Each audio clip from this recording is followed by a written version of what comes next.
Hey friends, hit that subscribe, like, and comment to join this amazing journey. Every click powers new content and means the world to me. Thanks for being the heart of this awesome community. The night Aurora turned red. Could a solar flare have been a mask for UFO activity? It began with a weather alert on every smartphone in the county, though nobody paid much attention at first. The late summer day had been hot and stagnant, with not a single cloud in the sky, and the forecast didn't call for storms. Yet here were these notifications urging people to look up at the night sky later, because an unusually strong solar flare meant there was a chance, however slight, of seeing the Aurora borealis closer to the equator than it normally appeared. For many, especially those living in a rural region unaccustomed to such celestial displays, the prospect was tantalizing. People mentioned it in passing at the grocery store or while filling up at the gas station. They say there might be northern lights tonight. Can you believe it?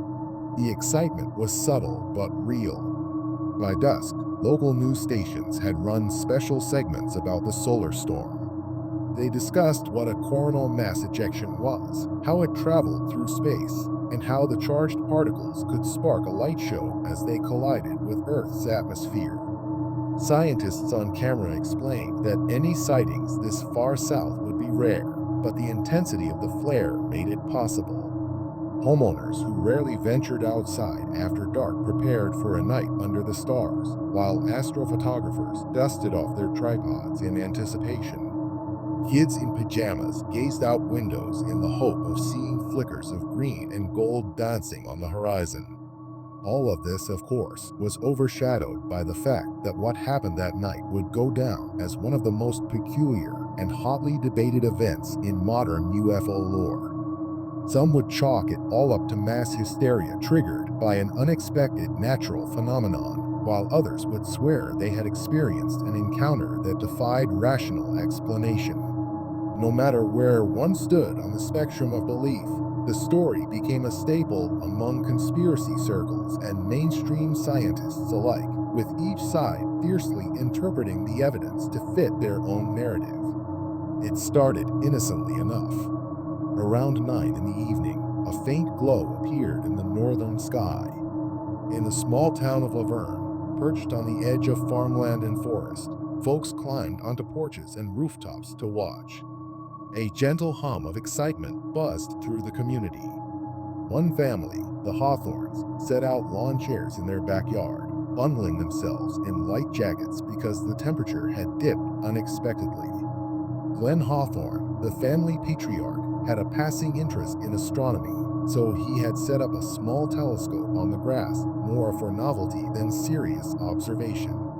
His two children, Cassie and Liam, aged 10 and 13, sipped hot chocolate while Elaine, Glenn's wife, took pictures on her phone. They admired the shifting curtains of pale green shimmering just above the horizon. Across town, at a local diner called Millie's, a handful of patrons crowded by the windows.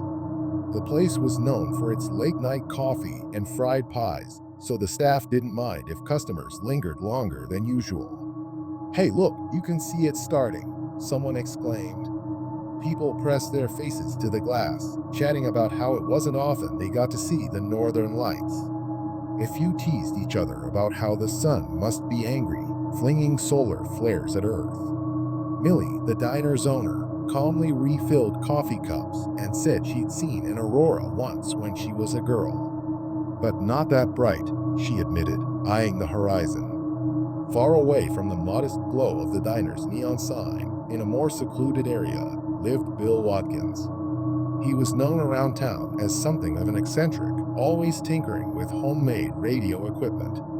He placed an old metal tower in his backyard decades ago. Rumor had it that he used it to track signals from satellites. That evening, Bill had on his headset, scanning frequencies to detect any unusual electromagnetic activity from the solar storm. His small ham radio station crackled with static, occasionally capturing bursts of mesmerizing audio. When he looked out from his deck, he could see the aurora creeping higher in the sky. He jotted a few notes in a spiral notebook, noting the time and the strange fluctuations he was picking up. Around 10 o'clock, the aurora intensified. Shades of green and turquoise flowed across the heavens like a cosmic tide, mesmerizing those who watched. Cassie and Liam squealed with delight when a particularly bright wave shimmered overhead. Yet something else emerged at the periphery of vision. At first, it was just a subtle shift from green to a softer pinkish hue, unusual but not unheard of in strong displays. This pink gradually merged into a deep red that pulsed along the edges of the aurora's folds. People gasped. Local news anchors, reporting from their studios, commented in excited voices that red auroras were relatively rare and typically indicated very high-altitude interactions of charged particles. Most watchers felt lucky to witness such a phenomenon. But in certain pockets of the county, a handful of observers noticed something else, a faint flicker of lights moving independently against the backdrop of the aurora. These lights formed shapes that shifted from triangular to circular in the space of a heartbeat. Some believed they were illusions triggered by the intense colors overhead, while others insisted they were solid objects blocking out segments of the luminous display behind them. At least 4 or 5 separate witnesses would later describe seeing a cluster of red orbs that drifted silently across the sky, weaving in and out among the bright curtains of the aurora. Back in the Hawthorne backyard, Cassie was the first to point out the anomaly. "Dad, look," she said, tugging at Glenn's sleeve. She directed his gaze to a part of the sky that was lit by the red aurora. Through the swirl of color, an object with 3 distinct lights hovered. Initially, Glenn thought it was an airplane or perhaps a helicopter flying at high altitude. But no sound accompanied it, and the lights seemed too far apart to belong to a single aircraft. Elaine pulled out her phone to snap pictures, but the device struggled to capture anything more than a smear of red haze. Liam peered through the family's small telescope, but the object darted away before he could properly focus. The children felt a thrill of fear and awe. Glenn tried to remain calm, telling them it might just be the reflection of something. Yet, the uncertain edge in his voice didn't inspire confidence. Over at Millie's Diner, 2 late shift truckers swore they saw something shaped like a boomerang drifting across the northern sky, blotting out sections of the aurora's glow as it passed. They rushed outside for a better view, only to see the shape vanish as though it had dissolved into the swirling red lights. They returned breathless, describing the phenomenon to an incredulous group of customers. While some teased them about too much caffeine, a few stepped outside to see for themselves. As the clock approached 11, the display took on an even more intense hue of crimson. People who had stood outside for hours noted an unsettling feeling in the air, a static charge or a subtle buzzing, as though the atmosphere were alive with energy. Bill Watkins heard bizarre signals on his radio, bursts of static that spiked in patterns reminiscent of coded transmissions. He ran outside with a portable scanner, scanning the sky for any sign of aircraft. Instead, he saw, for a brief instant, a cluster of bright points moving in formation, forming a perfect circle, then scattering like embers. They darted behind a bank of clouds and disappeared from his view. Racing inside, Bill scribbled excitedly in his spiral notebook, labeling the time, 11:02 p.m. Across the region, a handful of others noticed the same phenomenon. Some had professional equipment, such as DSLR cameras with long exposure settings, and they managed to capture grainy photographs showing red streaks in the sky. A few frames revealed what looked like discrete lights in triangular or circular patterns. In the confusion with the swirling aurora overhead, no one could be sure which artifacts were genuine and which were illusions or camera glitches. Yet by midnight, rumors had begun to swirl, mostly online, as individuals posted their experiences to social media. "Anybody see those weird red lights in the sky near the aurora?" wrote one user on a local community page. "Totally silent. No aircraft strobe. Not a helicopter, not a plane. This was something else. The post garnered immediate replies. Some insisted it was a simple atmospheric refraction, while others claimed it was advanced military technology. The conversation escalated quickly, with skeptics pointing to the solar storm as an explanation for everything, and believers latching onto the idea that UFOs might be using the bright aurora as cover. By 1 a.m., the celestial display began to wane. The once brilliant red curtains faded to a faint green glow, trailing off toward the horizon. Townspeople who had stayed up to watch dispersed back indoors. Some were relieved that the bizarre spectacle was over, others were disappointed it hadn't lasted longer, and a select few were left questioning what they had truly seen. When daylight arrived, local news stations ran headlines about the magnificent red aurora and how it had delighted stargazers. But reporters also referenced unconfirmed sightings of unexplained lights, describing them with phrases like likely illusions caused by the intense solar activity. A meteorologist on the morning show explained how the charged particles could sometimes create bizarre visual effects. Meanwhile, UFO enthusiasts seized on every snippet of eyewitness testimony, encouraging people to share cell phone videos or pictures. The Hawthorne family woke to find that a group of neighbors was already discussing the night's events. Glenn, feeling self-conscious, tried to downplay his own experience, saying, "We saw some strange lights, but it might have been anything." Elaine, however, felt a lingering unease, especially after reviewing the short, shaky video on her phone. While it mostly showed blackness and the occasional streak of red, there was one frame, extracted by accident, where a set of 3 lights formed a near-perfect triangle. That single image haunted her more than she wanted to admit. At the diner, Millie overheard chatter from multiple patrons who had either seen something themselves or heard stories secondhand. One farmer claimed he'd watched bright red orbs zipping across his fields, scattering his livestock. Another insisted the entire red aurora was a government experiment, perhaps a test of some new defense technology. Talk of conspiracies filled the booths and bar stools. Millie served coffee and listened quietly, mentally cataloging the more rational-sounding details.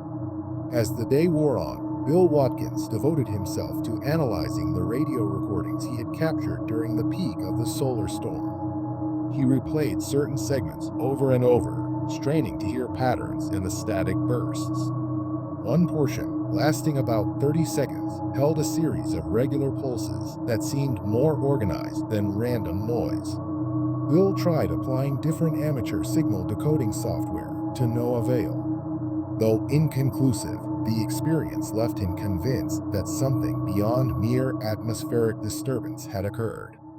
He typed up his observations on a UFO discussion forum, attaching a small audio clip. He wrote, "This could be interference from the solar flare, but I've never heard that exact pattern before. Could the flare have masked an artificial signal?" Responses poured in from all over.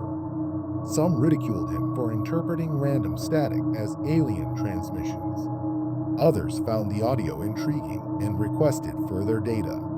Still others claimed they too had captured anomalous signals or images from the night. Over the next few days, the online chatter reached a fever pitch. Some posted grainy photos of the red aurora with bright pinpoints labeled as craft. Others insisted that every anomaly was just lens flare or pixel noise.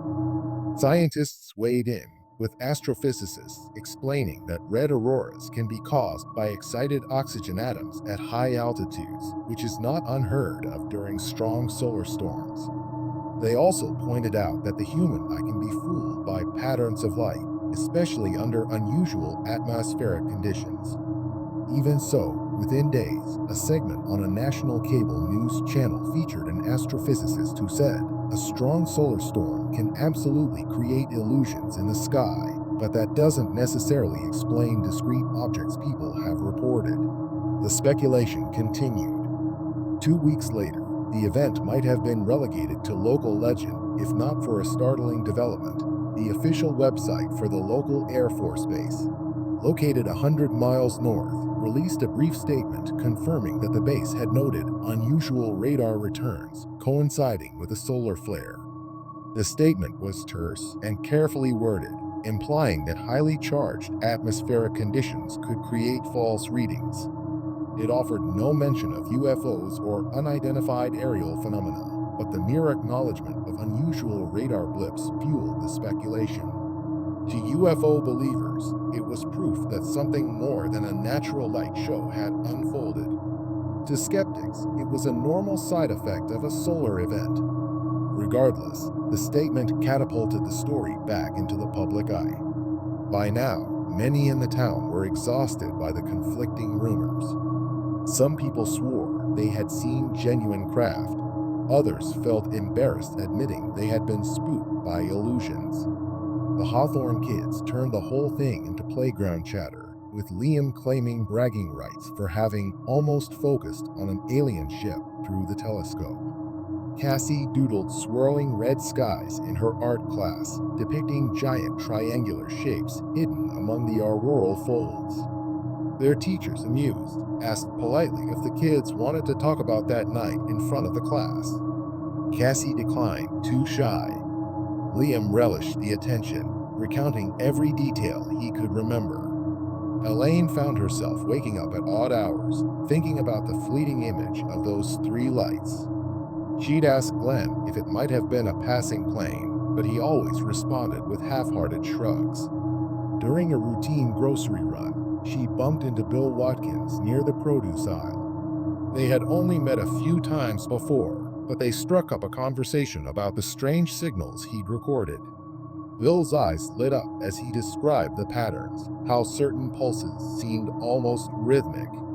He admitted he had started searching astronomy forums for any mention of coordinated sightings. "You'd be surprised how many people across the country saw red auroras that night," he said. But only a few reported UFO activity. Elaine felt a chill run down her spine when Bill asked if she had any photos. She offered to show him that single frame from her phone. He nodded eagerly, promising to see if any of his software could sharpen or analyze it. Days became weeks, and the fervor cooled. The red aurora was gradually replaced by normal life routines. People still chatted about it on occasion, but new local controversies, like a contested city council election, took center stage. The solar flare was relegated to the annals of remember that one-time stories. Yet for a subset of the population, the memory refused to fade.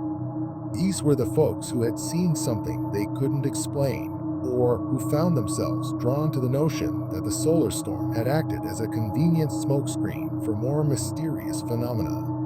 One crisp fall evening, Bill Watkins invited Elaine and Glenn over for coffee, claiming he had made some progress analyzing her phone image.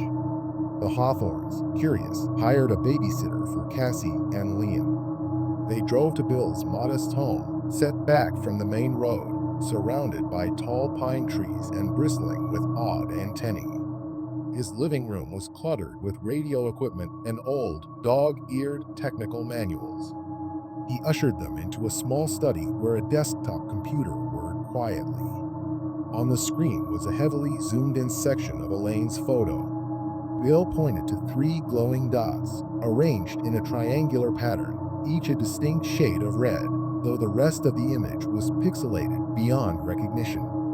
"I used software that's typically for astrophotography," Bill explained.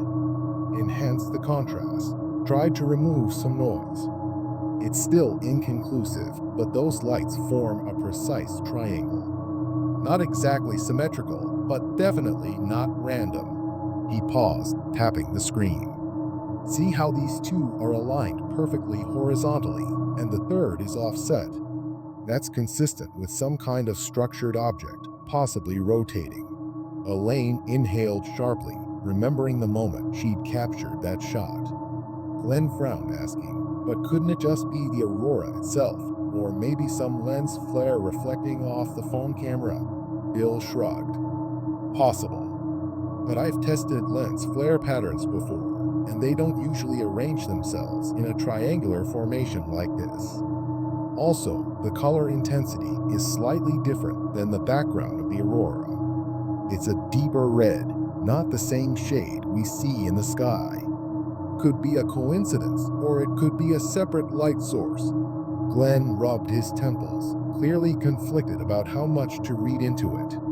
So, you think it's some kind of craft? Elaine asked softly. Bill leaned back in his chair. I'm not saying it's alien, he began, using the classic opening line of many UFO enthusiasts, but I am saying it's unidentified. Something was in the sky that night, and it wasn't just the aurora. The discussion continued, weaving between technical jargon about atmospheric phenomena and casual speculation about government test flights.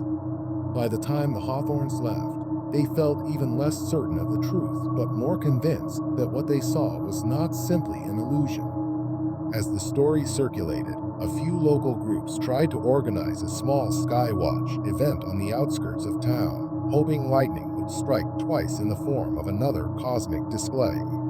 But nature rarely obliged. No subsequent solar flares were strong enough to produce a red aurora, and the nights passed quietly, with only the usual twinkling stars overhead. The group disbanded after a few chilly evenings yielded nothing more than passing satellites and the occasional shooting star.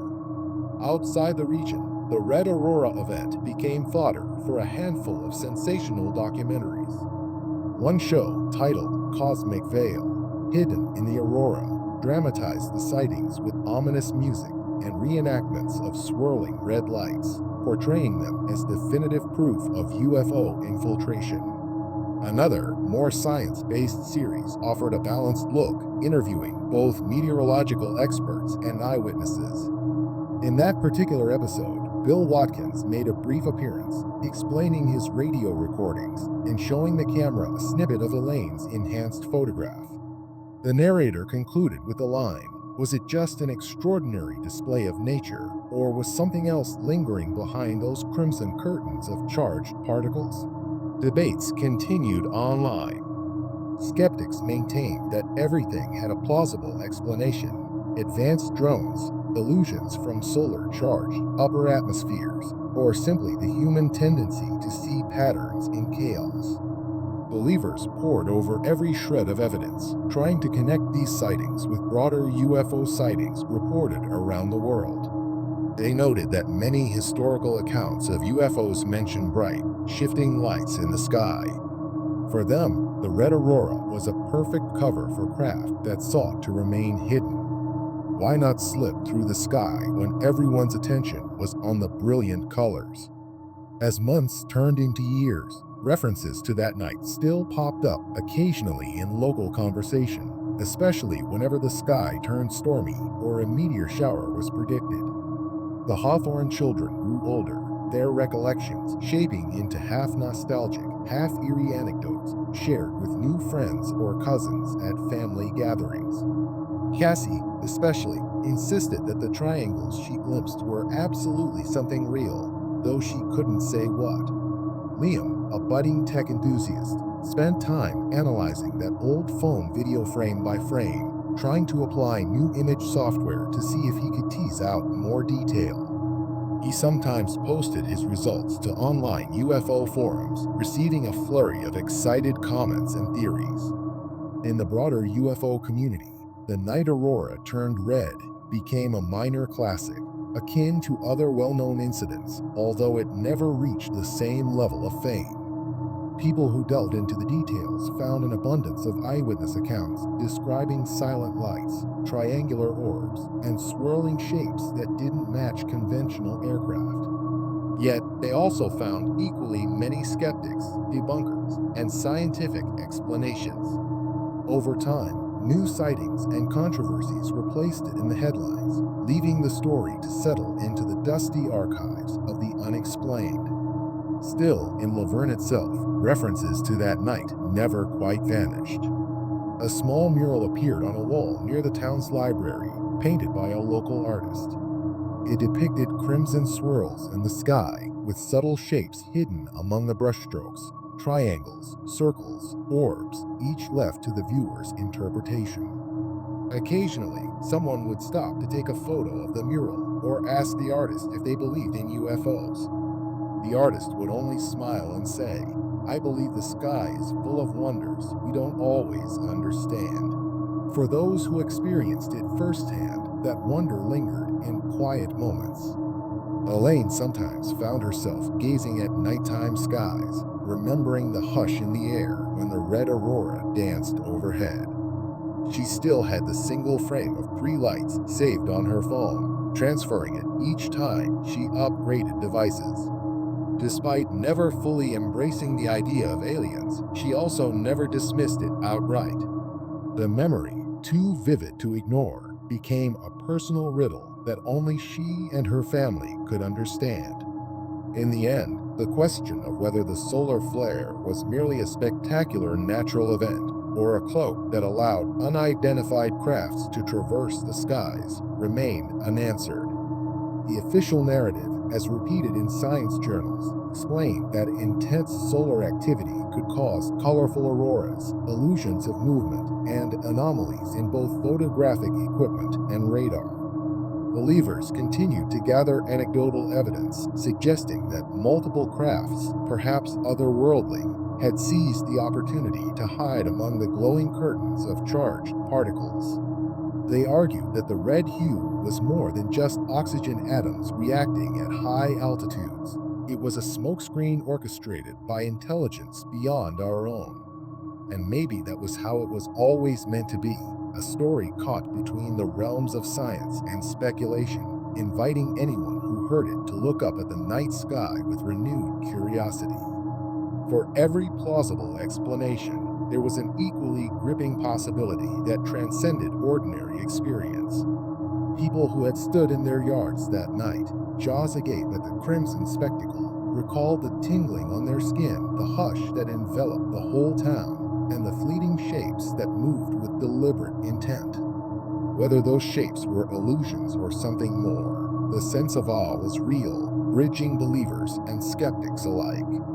As time wore on, the solar flare incident, with its radiant red aurora and uncanny sightings, became another chapter in the collective tapestry of unexplained phenomena. Children in science class learned about coronal mass ejections and might occasionally hear, from older siblings or local legends, how one such flare lit the skies in scarlet for a single, unforgettable night. Some said the event inspired them to study astronomy or atmospheric science, seeking a future career that might shed light on such mysteries. Others quietly held onto the conviction that cosmic visitors had indeed passed through the swirling red glow. In this way, the night aurora turned red existed in 2 worlds: the factual realm of solar physics, electromagnetic disturbances, and photographic artifacts, and the imaginative realm of unidentified flying objects, cosmic watchers, and hidden signals. Neither realm alone could fully explain everything people had seen and felt. Even Bill Watkins, as he aged, continued to tune his radio at odd hours, waiting for a repeat of those eerie pulses that spiked during the flare. He never quite captured the same pattern again, but sometimes he'd swear he heard faint echoes, like ghosts from across the cosmos, hinting that the night was more significant than anyone realized. In the final tally, the question posed in countless discussions and online threads, could a solar flare have been a mask for UFO activity, remained rhetorical. Evidence existed on both sides to stoke debate endlessly. Skeptics insisted that science gave them all the tools to explain the phenomenon, while believers found every reason to hold on to their interpretations of craft among the lights. The only certainty was the impression left on those who, for a few luminous hours, witnessed the sky transform in ways that defied everyday understanding.